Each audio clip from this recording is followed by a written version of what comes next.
പുറത്തു പോയിട്ടില്ല. ചോദിക്കാനും പറയാൻ നിൽക്കണ്ട. കേറി ഉടനെ തല്ലിടണം. കാല് രണ്ടും വെട്ടിക്കളയാം. കിഴങ്ങ കാല് വെട്ടിക്കളഞ്ഞാൽ അവനെങ്ങനാടാ ഈ നാട്ടിൽ നിന്ന് പോകുന്നേ? അവനിവിടുന്ന് ജീവനും കൊണ്ട് ഓടണം. അത്രയല്ലേ വേണ്ടു? സ്ഥലം വിട്ടില്ലെങ്കിൽ നിന്നെ കൊന്നു കുഴിച്ചു മൂടും തെണ്ടി എന്ന് പറഞ്ഞ് ഞാൻ അവനെ വരട്ടും.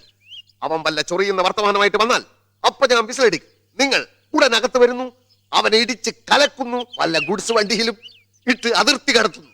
ഓക്കെ, എല്ലാം പറഞ്ഞതുപോലെ.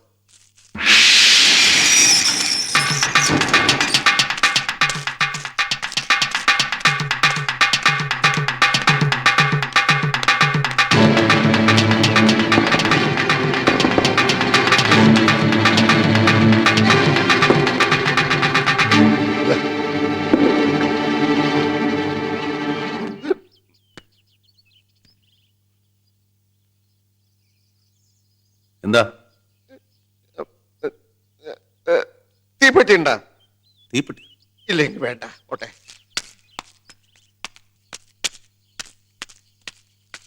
വണ്ടി എടുക്ക്. വരണ്ടോ? ഏയ് ഞാൻ വരണ്ടോന്നുമില്ല. പട്ടാളം വരണ്ടോ? അത് വരണ്ടു. ഉടനെ സ്ഥലം വിട്ടോളാന്ന് പറഞ്ഞു. വണ്ടി എടുക്കടാ പൊട്ടാ. സാറിന്റെ കൈയും കാലും മറക്കുന്നു. അത് അവനെ കണ്ടപ്പോ ഞാൻ വിറച്ചു. ഞാനല്ല, അവനെ തല്ലാൻ എന്റെ കൈ വിറച്ചു. പക്ഷെ അത് വേണ്ടി വന്നില്ല. അവൻ ഉടനെ പോയിക്കോളാന്ന് പറഞ്ഞു. നാളെ ഇവിടെ കാണില്ല. എനിക്ക് അർജന്റായിട്ടൊരു സ്ഥലം വരെ പോകാനുണ്ട്. വണ്ടി എടുക്കടാ പൊട്ടാ. നിർത്തടാ, ഇന്നൊരു കളി വേണ്ട. എന്താ സിനിമ നിർത്തിയത്? ഇന്നൊരു കളിയില്ല. ഞങ്ങളുടെ ഇന്ന് കാശും വാങ്ങിച്ച് പെട്ടിയിലിട്ടിട്ട് ഇന്നിനി കളിയില്ലെന്നോ? അടുത്ത ഷോ എപ്പോഴാണെന്ന് ഞാൻ തീരുമാനിക്കുമ്പോ ഈ ടിക്കറ്റിന്റെ കുറ്റിയും കൊണ്ട് വന്നാ മതി.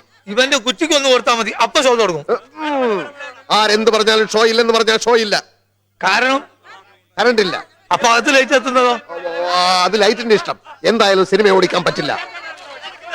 എന്താ ശരിക്കുള്ള പ്രോബ്ലം? പ്രൊജക്ടർ ഓടുന്നില്ല. എന്താ പ്രൊജക്ടറിന് കാലൊടിക്കും? ഇല്ല, പ്രൊജക്ടറിന് വയറിളക്കം.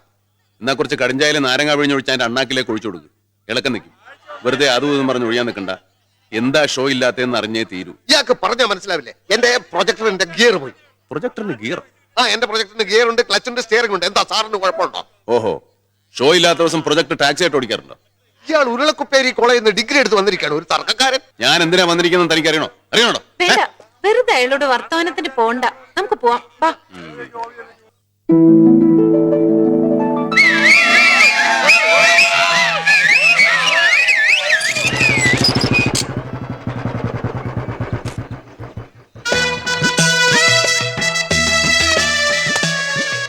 പൂവല് കഴിഞ്ഞോ? കളക്ഷൻ എത്രയുണ്ട്? കുഴപ്പമില്ല. നിനക്കോ എനിക്കോ കുഴപ്പമില്ലാത്തത്? കൂടുതലും ഫ്രീ പാസ്സാ. 8 പോലീസുകാര്, പഞ്ചായത്തിന് 10, പിന്നെ സ്ഥിരം 8. ഏത് സ്ഥിരം? കുഞ്ഞുകുട്ടിന് 7 പേരും. അയാൾ വന്നോ?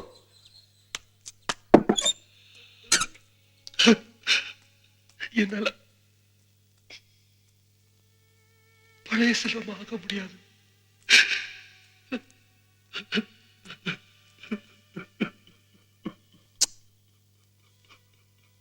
ചുമ്മാ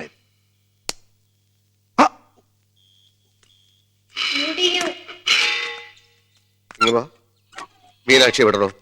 അവള് വരാനിരിക്കായിരുന്നു. പിന്നെന്താ, ഇരുന്ന സ്ഥലത്ത് എഴുതേക്കാൻ പറ്റില്ലേ? അങ്ങനെയല്ല. എങ്ങനെയല്ല? അവളെയും കൊണ്ട് താൻ സിനിമക്ക് വരാമെന്ന് എന്നോട് 6ാമത്തെ പ്രാവശ്യമാ താൻ പറയുന്നത്. അവൾക്ക് സത്യരാജന്റെ പടം ഇഷ്ടമല്ല എന്ന് പറഞ്ഞപ്പോ ഞാൻ കമലഹാസന്റെ പടം കൊണ്ടുവന്നു. അപ്പൊ താൻ പറഞ്ഞു അവൾ പനി പിടിച്ച് കിടക്കുകയാണെന്ന്. പനി മാറിയപ്പോ താൻ പറഞ്ഞു പടം മാറിപ്പോയത് കൊണ്ടാണ് അവൾ വരാത്തത്. ഇപ്പൊ ഞാൻ കഷ്ടപ്പെട്ട് കാല് പിടിച്ച് അവൾക്ക് ഏറ്റവും ഇഷ്ടപ്പെട്ടതെന്ന് താൻ പറഞ്ഞ ഞാൻ വാഴവപ്പ എന്ന് പറഞ്ഞ സിനിമ കൊണ്ടുവന്നു. താൻ ഇപ്പൊ തന്നെ പോയി അവളെ വിളിച്ചുകൊണ്ടുപോവാ. ഇന്ന് അവളെ സിനിമ കാണിച്ചേ പറ്റൂ. അതിപ്പോ പടം തുടങ്ങിപ്പോയല്ലോ. അത് സാരമില്ല, അവൾ വരട്ടെ. ഞാൻ ആദ്യം മുതൽ വീണ്ടും. ഇനി ഞാൻ ഒരു സത്യം പറയട്ടെ. അപ്പൊ താൻ ഇത്രയും കാലം പറഞ്ഞതൊക്കെ നുണയായിരുന്നോ? അതല്ല, അവക്കൊരു വിഷമം. എന്തിന്? ആരെങ്കിലും ചത്തോ? അതല്ലെന്ന്, ഉടുത്തോണ്ട് വരാൻ ഒരു നല്ല സാരി. കഴിഞ്ഞ മാസം ഞാനൊരു സാരി വാങ്ങിച്ചു തന്നതല്ലേ, അത് താൻ കൊടുത്തില്ലേ? അത് അമ്പലത്തിൽ ഉത്സവത്തിനെടുത്ത് പോയി. പിന്നെ അത് അലക്കില്ലേ? അതാ പറ്റിയ അബദ്ധം. അലക്കി തേച്ചപ്പോ തേപ്പൂട്ടിക്ക് ചൂട് കൂടി സാരി ഉരുക്കി. ഇത് താൻ ഇന്നലെ പറഞ്ഞില്ലല്ലോ. ഇന്ന് രാവിലെ ഉരുകിയത്. എന്റെ കഷ്ടകാലം എന്നല്ലാതെ എന്ത് പറയാൻ. ഇന്നലെ ഞാൻ ശരിക്കും ഉറങ്ങിയിട്ടില്ല. കിടക്കൽ മൂട്ടുണ്ടോ? അതല്ലടോ, ഇന്ന് മീനാക്ഷിയെ കാണാമല്ലോ എന്ന് ആലോചിച്ച് സ്വപ്നം കണ്ടിട്ട് ഉറക്കം വന്നില്ല. ഇങ്ങനെ പറ്റുമെന്ന് ഞാനും കരുതിയില്ല. ഷൺമോൻ ഒരു സാരി കൂടെ വാങ്ങിച്ചതാ. അവൾ അടുത്ത പടത്തിന് ആദ്യത്തെ മാറ്റിനിക്ക് കൊണ്ടുവരുന്ന കാര്യം ഈ കുഞ്ഞുകുട്ടനായിട്ട് എന്താ വിശ്വാസമായി. ആദ്യം അവൾ വരട്ടെ, എന്നിട്ട് വിശ്വസിക്കാം. തുടങ്ങിയില്ല, തുടങ്ങാൻ പോകുന്നേ ഉള്ളൂ.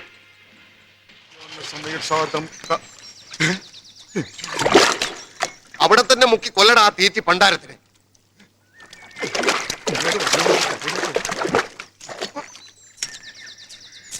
3 ദിവസം അവ്വേ ഷൺമുഖി ഓടിയത് കൊട്ടകയിൽ ഒരു പൂച്ച പോലും ഇല്ലാതെയാ. ഏതെങ്കിലും ഒരു ഷോയ്ക്ക് മീനാക്ഷിയും കൂട്ടി താൻ വരുമെന്ന് കരുതി.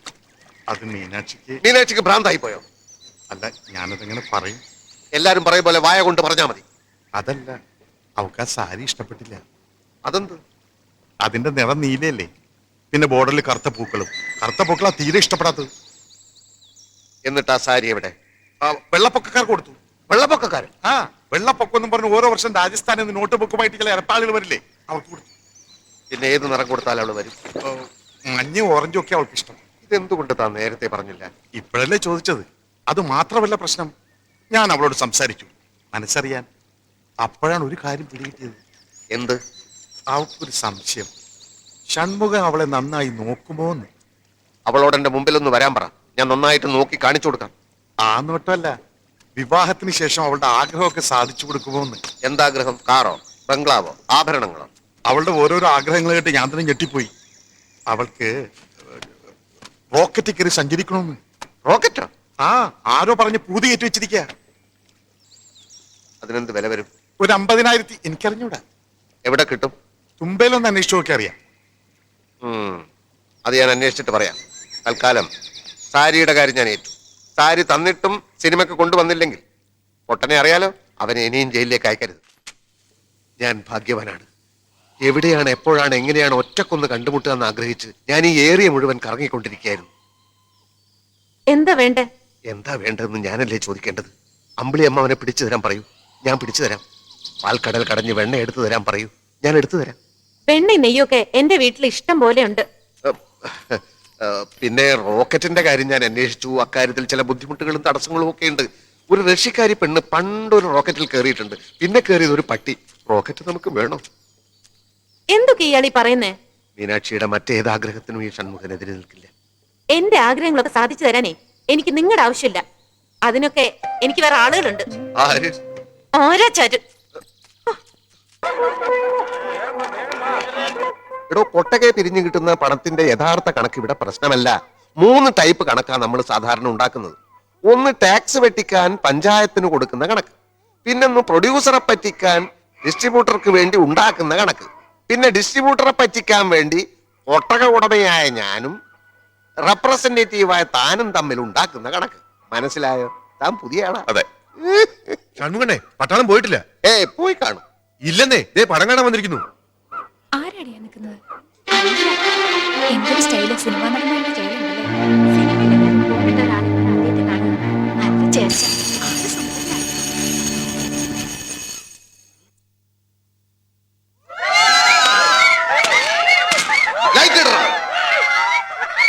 എന്തിനാണോ പോയി വിളിക്കുന്നത്? നിങ്ങളുടെ വല്ലവരും ചത്തോ, അല്ലെങ്കിൽ ആരെങ്കിലും ഇവിടെ തുണിയില്ലാതെ നിൽക്കുന്നു? കുറെ നാളായി ഇത് തുടങ്ങിയിട്ട്. ഇന്നെനിക്ക് രണ്ടിലൊന്നറിയണം. എന്റെ കാശ്, എന്റെ കൊട്ടക, എന്റെ ഫോട്ടോ. നിനക്കൊക്കെ കൂവിത്തള്ളിയാൻ വേണ്ടിയല്ല ഞാനിതൊക്കെ ഇവിടെ ഉണ്ടാക്കി വെച്ചിരിക്കുന്നത്. നീയൊക്കെ ഇതിനകത്ത് കയറാൻ വേണ്ടി തരുന്ന നക്കാപ്പിച്ച കാശ് എന്റെ വീട്ടിലെ പശുക്കൾക്ക് പിന്നാക്ക് വാങ്ങാൻ തകയില്ല. നാട്ടുകാർക്ക് ഇത്തിരി കലാബോധം ഉണ്ടാവട്ടെ എന്ന് വെച്ചാൽ സമ്മതിക്കില്ല അല്ലേ? മേലിൽ ഇത് ആവർത്തിച്ചാൽ ഞാനിത് ഇടിച്ചു പൊളിച്ച് തീയിലിടും. അപ്പൊ പിന്നെ നീയൊക്കെ എവിടെ പോയിരുന്നു കൂവും എന്നെനിക്കൊന്ന് കാണണം. ഒരു പണക്കാരനെ ബഹുമാനിക്കാൻ ശീലിക്കണോ? ബഹുമാനിക്കാൻ ശീലിക്കും.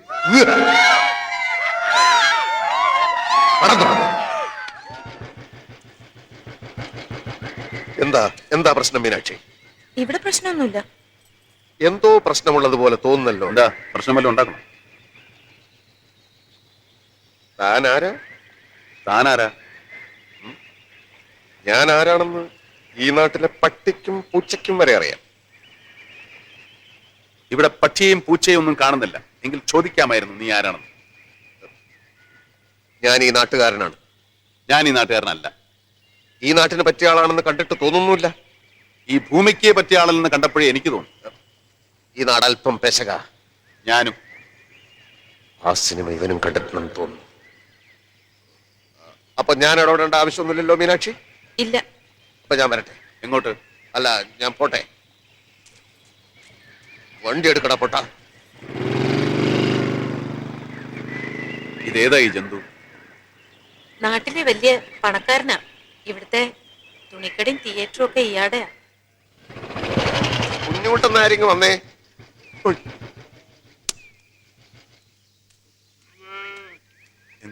ഏതാടോ ഒരു ജഡായി നാട്ടിലിറങ്ങിയിരിക്കുന്നത്? ആര്? ഇരുവശവും ചിറകുള്ള കുപ്പായൊക്കെ ഇട്ട് ഒരു പൊക്കണ സഞ്ചിയും പിടിച്ച് പാമ്പ് പിടുത്തക്കാരനാണ്. മീനാക്ഷിയുടെ കൂടെ കണ്ടു. ഓ പട്ടാളം അടുത്ത വീട്ടിൽ താമസിക്കാൻ വന്നതാ. ആ അവന്റെ അടുത്ത് ഈ പൊട്ടനെ പറ്റി ഒന്ന് പറഞ്ഞേക്ക്. അറിയാലോ ഇവൻ രണ്ടാളെയും കൊന്ന് ജയിലിൽ പോയ കാര്യങ്ങളൊക്കെ. എന്തുണ്ടായി? അത് പോട്ടെ, ഞാൻ അവൾക്ക് വാങ്ങിത്തന്ന പവിഴമാലയും പാദസരമൊന്നും താൻ കൊടുത്തില്ലേ? ഒന്നും ഇട്ട് കണ്ടില്ലല്ലോ. അതവൾ ഉത്സവത്തിനും വിശേഷത്തിനും ഇടാൻ സൂക്ഷിച്ച് മാറ്റി വെച്ചിരിക്കുക. ഇതാ സാരി. കമലഹാസന്റെ അവ്വേ ഷൺമുഖിയും ഈ ഷൺമുഖൻ റെഡിയാക്കിയിട്ടുണ്ടെന്ന് പറ. നാളത്തെ മാറ്റ്നിക്ക് എന്നെ കൊണ്ടുവരുമല്ലോ. അതെ, ഒരു ഇന്ത്യൻ പൗരന് ജാമ്യം കിട്ടാൻ 75,000 രൂപ. ഒന്ന് ഞാൻ തീരുമാനിച്ചു കഴിഞ്ഞു. ഇനി ഒരൊറ്റ പോലീസുകാരൻ എന്റെ കൊട്ടകയിൽ കയറി ചക്കാത്തിന് സിനിമ കാണില്ല. ഒരെണ്ണത്തിന് ഫ്രീ പാസ് കൊടുത്തു വരും. നന്ദിയില്ലാത്ത ജാതികൾ. പോലീസ് സ്റ്റേഷനിൽ ചെന്നപ്പോ ആലുവ മണപ്പുറത്ത് വെച്ച് കണ്ട ഭാവം പോലുമില്ല. എന്തെങ്കിലും പറഞ്ഞാൽ അപ്പ തെറിയും അടിയും. ഓ നീ ഇപ്പോഴും ഇവിടെ ഉണ്ടോ? അന്ന് അടി വന്നപ്പോ ഓടി ഓട്ടത്തിന് നീ അതിർത്തി കടന്നു കാണുമെന്ന് ഞാൻ വിചാരിച്ചു. അത് അവനൊരു അബദ്ധം പറ്റിയതാ. എനിക്കല്ലേ അബദ്ധം പറ്റിയത്? ഇവൻ ഇടിക്കും പൊടിക്കും എന്തൊക്കെ സ്വപ്നങ്ങളായിരുന്നു. ഇത് മസിലൊന്നുമല്ല, മുഴുവൻ നീരാ. ഇരിക്കുമായിരുന്നു. മുതലാളിയുടെ ആക്ഷൻ കണ്ടപ്പോ വേഗം ഒരു സോഡ വാങ്ങിച്ചിട്ടോ എന്ന് അവൻ ധരിച്ചു പോലും. അതിനുവേണ്ടി ഓടിയെന്നാ അവൻ പറയുന്നത്.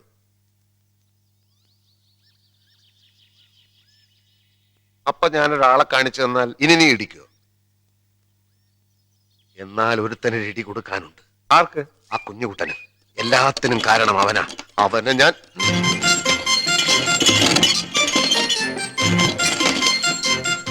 ഓ ഇവനും എത്തിയോ? ശത്രുക്കളുടെ എണ്ണം കൂടിക്കൂടി വരികയാണ്. ഇനി വെച്ച് നീട്ടിക്കൂടാ. ജയിക്കണമെന്നുണ്ടെങ്കിൽ രണ്ടും കൽപ്പിച്ചുള്ള ഒരു കളി കളിച്ചേ തീരും. ആ കേരളിൽ വന്ന് താക്കോൽ വാങ്ങിച്ചിട്ട് പോയോ? ആ പോയി. വൃത്തിയാക്കിയിട്ടിരിക്കുകയാണോ? പല ബാങ്കുകളിലായി എന്റെ പേരിലിട്ടിരിക്കുന്ന ലക്ഷങ്ങളുടെ കണക്ക് ഞാൻ പറയുന്നില്ല. പക്ഷെ കരിവട്ടൂർ, ഉടുമ്പന്തറ, പൂച്ചക്കാട് തുടങ്ങിയ സ്ഥലങ്ങളിലെ സിനിമാ കൊട്ടക എന്റേതാ. മത്തിക്കരയിലെ ഓം വിഘ്നേശ്വര ജൗളിക്കടയും മറ്റാരുടെയുമല്ല. അങ്ങനെയുള്ള എനിക്ക് ഒരു പീണ പട്ടാളക്കാരന്റെ തോക്ക് മോഷ്ടിക്കേണ്ട കാര്യമില്ല. നിങ്ങൾ ആ സിനിമാ തിയേറ്ററിന്റെ ഉടമസ്ഥൻ അനുജൻ കുഞ്ഞുകുട്ടൻ വശം അമ്മാവന് തരാൻ ഞാൻ ചില സാധനങ്ങളൊക്കെ കൊടുത്തയച്ചിരുന്നത് കിട്ടിക്കാണുമല്ലോ. എനിക്ക് തരാൻ? അതെ, ഞാൻ 20 ഷഡ്ഡി കൊടുത്തയച്ചിരുന്നു. ഷഡ്യം അയാൾ തന്നില്ലേ? മറ്റുള്ളവർക്കൊക്കെ ആ പട്ടാളക്കാരനെയും അമ്മാവൻ എന്നെയുമാണ് താല്പര്യമെന്ന് അയാൾ പറഞ്ഞിരുന്നു. നിങ്ങൾ എന്തൊക്കെയായി പറയുന്നത്? എനിക്ക് മനസ്സിലാകുന്നില്ല. ഷഡ്ഡി കൊടുത്തയച്ചത് ആർക്ക്, എന്തിന്? അത് ശരി, ആ കുഞ്ഞുകുട്ടനൊന്ന് വിളിക്കൂ. എനിക്ക് ആദ്യമേ ആ ചേച്ചിയെ സംശയം ഉണ്ടായിരുന്നു. ഇന്തവന്റെ അന്ത്യമാണ്, വിളിക്കവനെ. കുഞ്ഞുകുട്ടൻ എന്ത് ചെയ്തു? അപ്പൊ ഒന്നും അറിഞ്ഞില്ലേ? മീനാക്ഷിയെ അയാൾ എനിക്ക് കല്യാണം കഴിച്ച് തരാമെന്ന് പറഞ്ഞത്. എന്താ? മീനാക്ഷിയെ? എത്രയോ സ്വർണമാലകൾ, സാരികൾ, വളകൾ മീനാക്ഷിക്ക് കൊടുക്കാൻ ഞാൻ വാങ്ങിച്ചു കൊടുത്തു. ഒടുവിൽ നിങ്ങൾക്ക് 20 ഷഡ്ഡിയും. തോക്ക് കേസിൽപ്പെട്ട് ഞാൻ ലോക്കപ്പിലായപ്പോ അവന്റെ അടുത്തേക്ക് ഞാൻ ആളെ അയച്ചു. അവൻ വന്നില്ല. ഒടുവിൽ അവൻ പറഞ്ഞയച്ചത് എന്താണെന്നറിയോ? ഞാനൊരു കള്ളനായതുകൊണ്ട് മീനാക്ഷി എനിക്ക് കെട്ടിച്ചു തരാൻ ഇവിടെ ആർക്കും താല്പര്യമില്ലെന്ന്. ശരിയാണോ? നിങ്ങൾക്ക് എന്താ പ്രാന്തമുണ്ടോ? മീനാക്ഷി എന്റെ മകളാ. അവളെ ആർക്ക് കല്യാണം കഴിച്ചു കൊടുക്കണമെന്ന് കുഞ്ഞുകുട്ടനല്ല തീരുമാനിക്കുന്നത്. എന്താണ് അവിടെ? ആരെയാ ഇവരൊക്കെ? ഞാൻ ഇവിടുത്തെ മീനാക്ഷിയെ കല്യാണം കഴിക്കാൻ പോകുന്ന ആളാണ്. എന്താ? ആ കുഞ്ഞുകുട്ടൻ അങ്ങനെ വാക്ക് കൊടുത്തു അത്രേ. എന്നിട്ട് ഷഡ്ഡി മീനാക്ഷിക്ക് കൊടുക്കാനെന്ന് പറഞ്ഞ് ഇയാളുടെ പല പല സാധനങ്ങളും വാങ്ങിച്ചോന്നാ പറയുന്നത്. പറയുന്നതെല്ലാം സത്യമാണ്. ലോക്കപ്പിൽ കിടന്ന് ഞാൻ പലതും അനുഭവിച്ചു, ജീവിതം പഠിച്ചു. ഇനി ഒളിച്ചു കളിയില്ല. ഒന്നുകിൽ മീനാക്ഷി, അല്ലെങ്കിൽ കുഞ്ഞുകുട്ടൻ. രണ്ടിലൊന്നിനെയും കൊണ്ടേ ഞാൻ ഇവിടുന്ന് പോകും. കുടുംബത്തിൽ കയറി വന്ന് അസമെന്ന് പറയുന്നു. കുഞ്ഞുകുട്ടാ, കുഞ്ഞുകുട്ടാ, എടാ കുഞ്ഞുകുട്ടാ, പഴങ്ങഞ്ഞു കുടിക്കുക. വിളിക്കടിയാ പഴങ്ങിഞ്ഞ ഇങ്ങോട്ട്. വിളിക്ക്.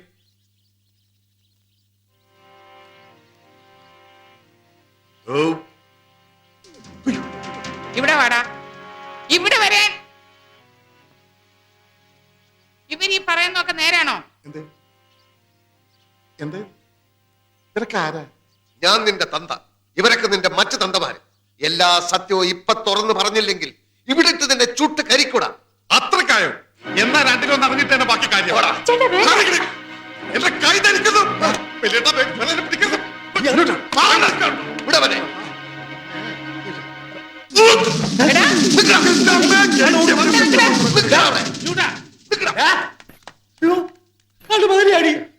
കിട്ടൂടാ. നിന്നെ എനിക്ക് എന്റെ കൈ കിട്ടും. ഈ നാട്ടിൽ നിന്ന് പൊക്കോണം.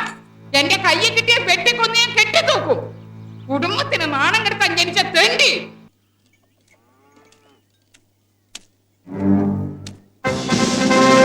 എന്റെ തൊപ്പി നിർത്ത്. എവിടെ കിട്ടിയാണ് തൊപ്പി?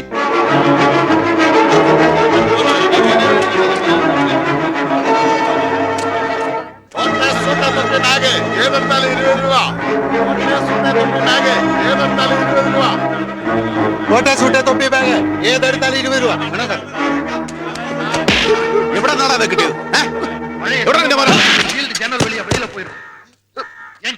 നീ എന്റെ തുണിയും തോക്കും ഒക്കെ മോട്ടിക്കുമല്ലോ. உடம்புல பழைய வேலை கடிக்கிறா மட்டாய் இவனே. மனசுல பழைய வெறி இல்ல. நீ நிறைய குடிக்கிற. உனக்கு சக்தி போதாது. You are unfit for the job. திரும்ப ஒரு மனுஷனா மாற தகுதி உனக்கு கிடையாது. இந்த பழக்கம் உங்களுக்கு தேவையில்லை.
എങ്ങനുണ്ട്? ടവണി ഡാക്ടറെ അടുത്ത് എങ്ങാനും പോകേണ്ടി വരുവോ? പിച്ചല് നല്ല ആഴത്തിലാ തറച്ചത്. മുറി ഉണങ്ങാൻ സമയമെടുക്കും. എന്തായാലും കുറച്ചു ദിവസം കാലനക്കാതെ വെക്കണം. നനയ്ക്കുകയും വേണ്ട. അത്രേ ഉള്ളൂ. ആ കേളന്റെ തോക്ക് കിട്ടിയിട്ടുണ്ട്. ആ ഷൺമുഖത്തിനെ പിടിച്ച് 2 പൂശിയപ്പം അവനെടുത്ത് കൊടുത്തു. തോക്ക് ഇയാൾ കേസിൽപ്പെടുത്തിയിട്ടില്ല. അല്ലെങ്കിൽ ഇതും തൊണ്ടി സാധനങ്ങളുടെ കൂടെ സ്റ്റേഷനിലും കോടതിയിലുമായിട്ട് ചുറ്റി തിരിഞ്ഞേനെ. അത് നന്നായി. എല്ലാരെയും കിട്ടിയോടെ ഇൻസ്പെക്ടറെ? ആ ഷൺമുഖന്റെ കൂടെയുള്ള പൊട്ടനെയും വേറൊരുത്തനെയും കിട്ടിയിട്ടുണ്ട്. രണ്ടുപേരും മുങ്ങിയിരിക്കുക. ഞങ്ങൾ അന്വേഷിക്കുന്നുണ്ട്. അന്വേഷിച്ചാ പോരാ, പിടിക്കണം. പിടിച്ച് നല്ല പെടപടക്കണം. അത് പിന്നെ ഞങ്ങൾ ചെയ്യാതിരിക്കുവോ അച്ഛമ്മേ? ആ കേട്ടോ കേള, ഇപ്പോഴാ എനിക്ക് സമാധാനമായത്.